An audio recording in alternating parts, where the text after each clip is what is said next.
दाऊद के पुत्र इस्राएल के राजा सुलेमान के नीतिवचन।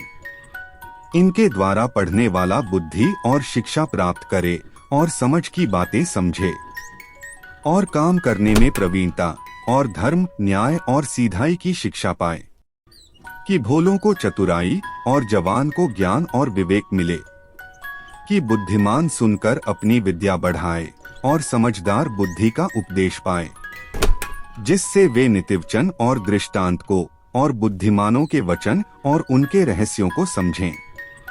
यहोवा का भय मानना बुद्धि का मूल है। बुद्धि और शिक्षा को मूढ़ ही लोग तुच्छ जानते हैं। कि मेरे पुत्र, अपने पिता की शिक्षा पर कान लगा और अपनी माता की शिक्षा को न तज, क्योंकि वे मानो तेरे सिर के लिए शोभायमान मुकुट और तेरे गले के लिए कंठमाला होंगी। हे मेरे पुत्र, यदि पापी लोग तुझे फुसलाए तो उनकी बात न मानना। यदि वे कहें, हमारे संग चल कि हम हत्या करने के लिए घात लगाएं, हम निर्दोषों की ताक में रहें, हम अधोलोक की नाई उनको जीवता कब्र में पड़े हुओं के समान समूचा निगल जाएं। हमको सब प्रकार के अनमोल पदार्थ मिलेंगे, हम अपने घरों को लूट से भर लेंगे। तू हमारा साझी हो जा, हम सबों का एक ही बटुआ हो। तो हे मेरे पुत्र, तू उनके संग मार्ग में न चलना, वरन उनकी डगर में पाँव भी न धरना, क्योंकि वे बुराई की करने को दौड़ते हैं और हत्या करने को फुर्ती करते हैं।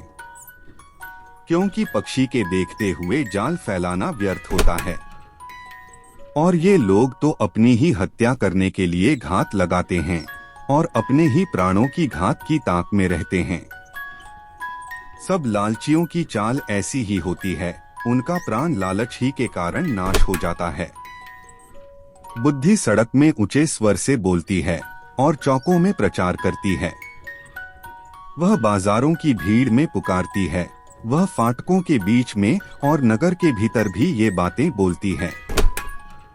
हे भोले लोगों, तुम कब तक भोलेपन से प्रीति रखोगे? और हे ठट्ठा करने वालों, तुम कब तक ठट्ठा करने से प्रसन्न रहोगे? और हे मूर्खों, तुम कब तक ज्ञान से बैर रखोगे? तुम मेरी डांट सुनकर मन फिराओ।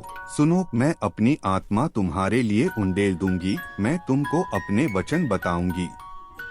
मैंने तो पुकारा परंतु तुमने इनकार किया, और मैंने हाथ फैलाया परंतु किसी ने ध्यान न दिया। वरन तुमने मेरी सारी सम्मति को अनसुनी किया और मेरी ताड़ना का मूल्य न जाना। इसलिए मैं भी तुम्हारी विपत्ति के समय हंसूंगी और जब तुम पर भय आ पड़ेगा। वरन आंधी की नाई तुम पर भय आ पड़ेगा और विपत्ति बवंडर के समान आ पड़ेगी और तुम संकट और सकेती में फंसोगे, तब मैं ठट्ठा करूंगी। उस समय वे मुझे पुकारेंगे और मैं न सुनूंगी, वे मुझे यत्न से तो ढूंढेंगे परंतु न पाएंगे, क्योंकि उन्होंने ज्ञान से बैर किया और यहोवा का भय मानना उनको न भाया। उन्होंने मेरी सम्मति न चाही वरन मेरी सब ताड़नाओं को तुच्छ जाना। इसलिए वे अपनी करनी का फल आप भोगेंगे और अपनी युक्तियों के फल से अघा जाएंगे। क्योंकि भोले लोगों का भटक जाना उनके घात किए जाने का कारण होगा और निश्चिंत रहने के कारण मूढ़ लोग नाश होंगे। परंतु जो मेरी सुनेगा वह निडर बसा रहेगा और बेखट के सुख से रहेगा।